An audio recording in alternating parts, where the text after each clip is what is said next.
نحمده ونصلي على رسوله الكريم اما بعد فاعوذ باللہ من الشیطان الرجیم بسم اللہ الرحمن الرحیم۔ معزز سامعین و سامعات، السلام علیکم ورحمۃ اللہ وبرکاتہ۔ اے خاتون جنت رضی اللہ تعالی عنہا کی کنیزوں، اگر تمہیں اپنے آپ سے محبت ہے، اگر تم اپنی نزاکت سے محبت کرتی ہو، اگر اپنے نازک جسم سے تمہیں محبت ہے، تھوڑی دیر کے لیے تو غور کرو، جب بے نمازی کو اس کی قبر میں رکھا جائے گا ہر طرف اندھیرا ہی اندھیرا ہوگا، اور پھر فرماتے ہیں کہ چاروں طرف سے اس کی قبر اس کو دبانا شروع کرے گی۔ اللہ اکبر۔ میرے آقا فرماتے ہیں کہ قبر جب دبائے گی تو اس کی دونوں پسلیاں ادھر کی ادھر ہو جائیں گی۔ ہر بندے کو دباتی ہے، لیکن دبانے کی کیفیت الگ الگ ہوتی ہے۔ کچھ لوگ جو نیک ہوتے ہیں، اللہ اور اس کے رسول کے فرما بردار ہوتے ہیں، تو ان کو بھی قبر دباتی ہے، لیکن ان کا دبانا شفقت و محبت کے ساتھ ہوتا ہے۔ جس طرح سے ماں اپنے بچے کو سینے سے چمٹاتی ہے، اس طریقے سے نیک بندوں کو قبر دباتی ہے۔ لیکن جو لوگ نافرمان تھے،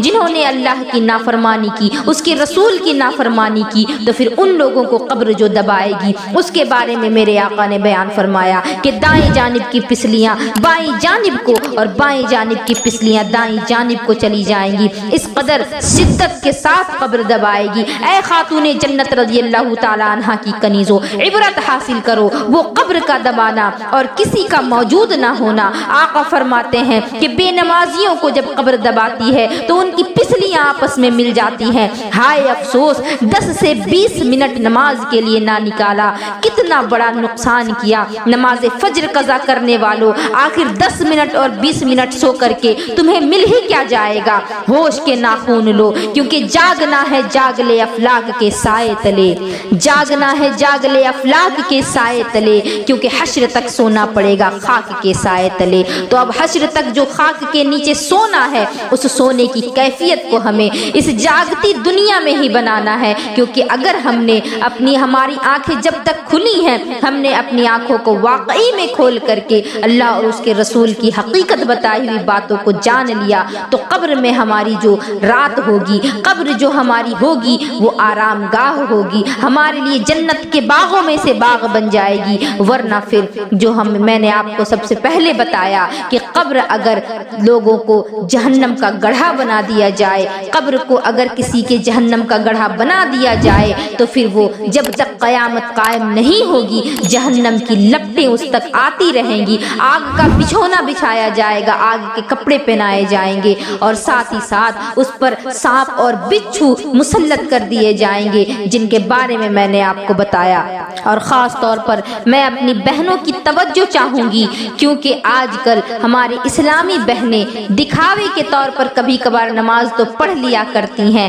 دکھاوے کے طور پر پردہ تو کر لیا کرتی ہیں، لیکن نہ ہی ان کے نمازوں کا کوئی فائدہ ہوتا ہے، نہ ہی ان کے پردے کا کوئی فائدہ ہوتا ہے، کیونکہ پردہ بھی وہ کرتی ہیں تو برائے نام کرتی ہیں، بلکہ پردہ تو ہمیں اس لیے کرنا تھا کہ لوگوں کی نظروں سے ہم بچ جائیں، ہم محفوظ و مامون ہو جائیں، لیکن آج پردہ کرنے کا جو مقصد ہے وہ یہی ہے کہ لوگ ہماری طرف متوجہ ہوں۔ آج ہمارا دل تار تار ہو جاتا ہے جب سوشل میڈیا پر لڑکیوں کو، مسلمان خواتین کو نقاب پہن کر، حجاب لگا کر، پردہ کر کے ناچتے گاتے اور تھرکتے دیکھتی ہوں اور ریمپ واک کرتے دیکھتی ہوں تو میرا کلیجہ منہ کو آتا ہے۔ اے میری اسلام کی مقدس شہزادیوں، میں تمہارے نبی کی نواسی اور تمہاری خیر خواہ ہوں، میں جو کچھ بھی کہہ رہی ہوں تمہاری بھلائی کے لیے کہہ رہی ہوں۔ اسلام نے تمہیں منع نہیں کیا ہے کہ تم میک اپ نہ کرو، تم سجو نہیں، تمہیں سجنے سورنے کا حکم دیا گیا، بلکہ زیب و زینت اختیار کرنا تو عورتوں کے لیے ہی جائز ہے، عورتوں کے لیے ہی حلال ہے، لیکن اب تم یہ حلال کام جو ہے حلال ڈھنگ سے کرو گی، تب جا کر کے تمہارے لیے فائدہ ہے، ورنہ جو کام بھی تمہارے لیے حلال قرار دیا گیا ہے، اگر تم اسے حرام طریقے سے کرو گی تو پھر کسی صورت تمہیں فائدہ نہیں پہنچ سکتا۔ اسلام میں عورتوں کو خوشبو لگانا بھی منع ہے، لیکن لیکن آج کل خوشبو کی جو بات میں کہہ رہی ہوں اس کے بغیر آج کسی لڑکی کی صبح نہیں ہوتی۔ میری ہر ایک اسلامی بہن، ہر کوئی اپنے گھر سے جب بھی نکلنے کا ارادہ کرتی ہے تو پرفیوم پہ پرفیوم مارتی چلی جاتی ہے کہ لوگ میرے پرفیوم کو سونگے، میری خوشبو کو سونگ کر کے میری طرف متوجہ ہوں۔ بلکہ حضرت عمر رضی اللہ تعالیٰ عنہ کا میں آپ کو ایک واقعہ بیان کرنا چاہوں گی کہ ایک مرتبہ آپ رستے سے گزر رہے تھے، آپ کے بغل سے ایک عورت گزری اور وہ عورت خوشبو لگائے ہوئی تھی۔ آپ نے اس عورت کو روکا اور اسے آگاہ کیا کہ اگر تو چاہتی ہے کہ تو قیامت کے دن زانیہ کی حیثیت سے نہ اٹھائی جائے تو پھر آئندہ کبھی خوشبو لگا کر کے اس طریقے سے گلی اور چوراہوں میں نہ گھومنا۔ اللہ اکبر! جب خوشبو لگانے کی وجہ سے عورتوں کو قیامت کے دن زانیہ کی حیثیت سے اٹھایا جائے گا تو غور کرو میری بہنوں، آج جو تم میک اپ کر کے، میک اپ کے نتیجے میں جو تم لوگوں کو تھرک تھرک کر کے ویڈیوز بنا کر کے تم فیس بک پر ڈالتی ہو، تم انسٹاگرام پر ریلز ڈالتی ہو، تم یوٹیوب پر شارٹس ڈالتی ہو، طرح طرح کی چیزیں بس تم اس لیے کرتی ہو کہ تمہاری جو زیب و زینت ہے وہ ظاہر ہو سکے، لوگ تمہیں فالو کریں، تمہیں پسند کریں۔ تمہارے لیے پسند کے لیے تو بس اتنا ہی کافی تھا کہ تمہیں اللہ اور اس کے رسول پسند کر لیں، تو اس سے زیادہ اور کسی کی پسند کی کیا اہمیت ہو سکتی ہے۔ لیکن آج اللہ اور رسول کی پسند تو درکنار، بلکہ آج ہماری مسلمان بہنیں میک اپ کرتی ہیں اور ساتھ ساتھ حجاب بھی لگاتی ہیں۔ یہ تو حجاب کے نام پر دھبا ہے کہ حجاب کا حکم تو اس لیے آیا تھا کہ لوگوں کی نگاہوں سے آپ بچ سکیں، آپ محفوظ و مامون ہو سکیں، لیکن آپ حجاب لگا لگا کر کے معاذ اللہ یوٹیوب پر اور نہ جانے سوشل میڈیا کے کون کون سے پلیٹ فارم پر ناچ گا کر کے، تھرک تھرک کر کے اپنے زیب و زینت اور اپنی آرائش کا تم جنازہ نکال رہی ہو،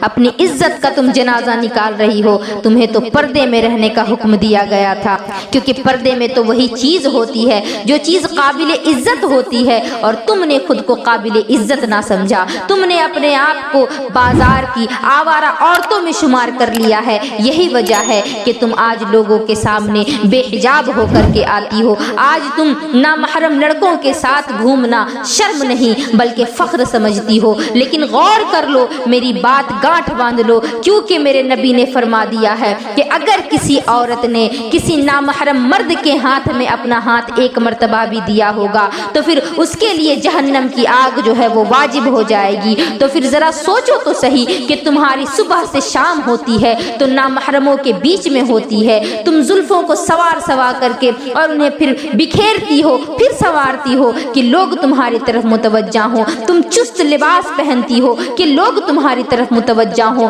تم خوشبو لگا کر کے گلیوں اور بازاروں میں پھرتی ہو کہ لوگ تمہاری طرف متوجہ ہوں۔ اللہ کے رسول نے عورتوں کو بناؤ سنگار کرنے سے منع نہیں کیا، لیکن اس کے کچھ حدود بھی بیان کر دیے کہ شوہر کے لیے کیا جائے، تمہیں جس قدر سجنا سنورنا ہے شوہر کے لیے کرو، لیکن آج تو بازار میں اگر جانا ہے تو میک اپ کے بغیر نہیں جانا، آج فلموں کے ہال میں جانا ہے تو میک اپ کے بغیر نہیں جانا، ولیمے میں جا رہی ہیں تو سج سنور کر کے جا رہی ہیں، اور کل تو گھر میں سنگار کر کے نکلتی تھی، لیکن آج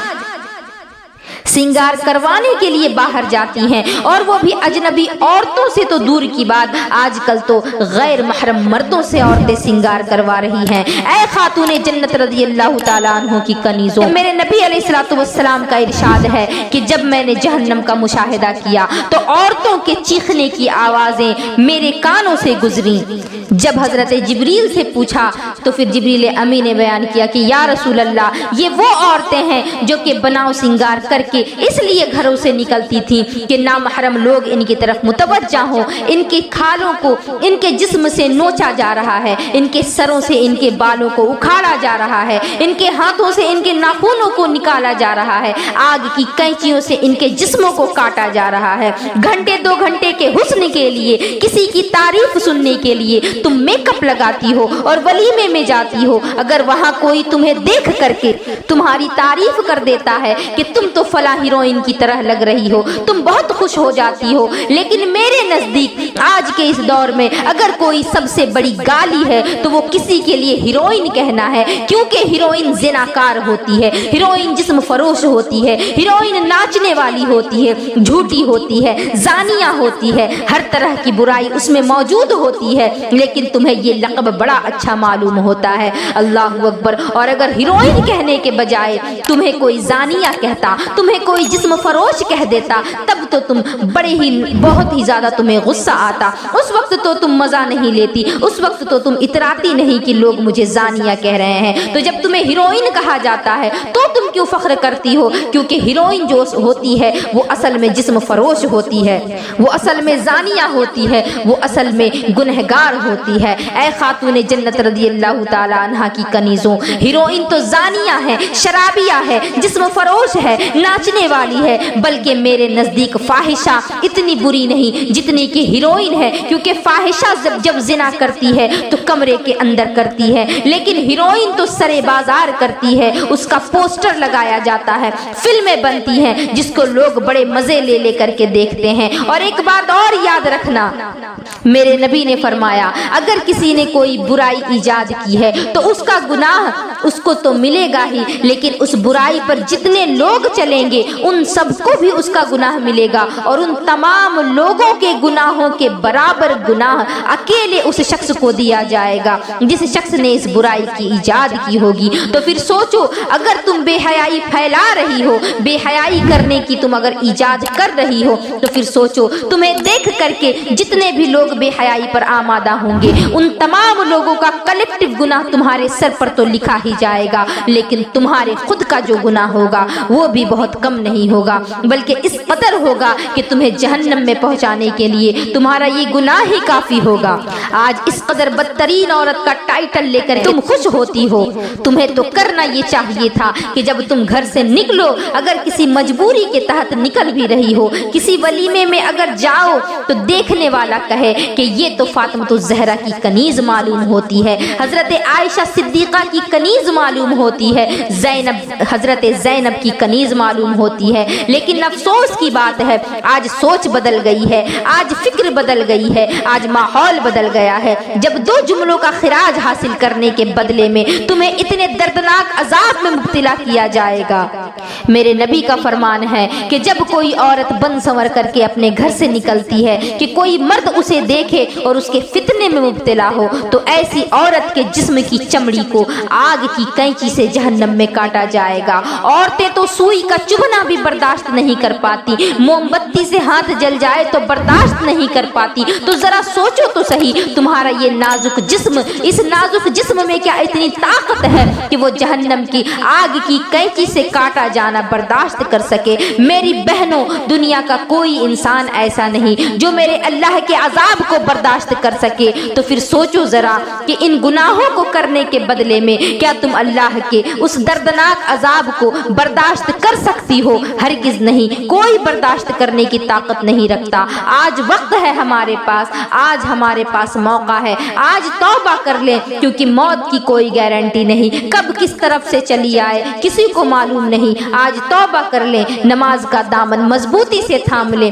بے حیائی، بے پردگی اور ہر طرح کی بری چیزوں سے توبہ کر لیں، کیونکہ اگر ہماری موت ہوتی ہے اور کسی غلط کام کو کرتے ہوئے مرتی ہے، کسی غلط کام کو کرتے ہوئے ہماری موت ہوتی ہے، تو اللہ اور اس کے رسول کا جو غضب ہے وہ تو ہم پر نازل ہونا ہی ہونا ہے، اور قبر کی جو پہلی رات ہے وہ ہمارے لیے نہایت دردناک، نہایت وحشتناک اور شدت والی رات ہوگی۔ کے ساتھ آپ سبھی سے رخصت ہونا چاہوں گی کہ کر لے توبہ، رب کی رحمت ہے بڑی، کر لے توبہ، رب کی رحمت ہے بڑی، قبر میں ورنہ سزا ہوگی کڑی، اور جب فرشتہ موت کا چھا جائے گا پھر بچا کوئی نہ تجھ کو پائے گا۔ تیرا کیا بنے گا بندے، تو سوچ آخرت کی۔ وما علینا الا البلاغ۔ السلام علیکم ورحمۃ اللہ وبرکاتہ۔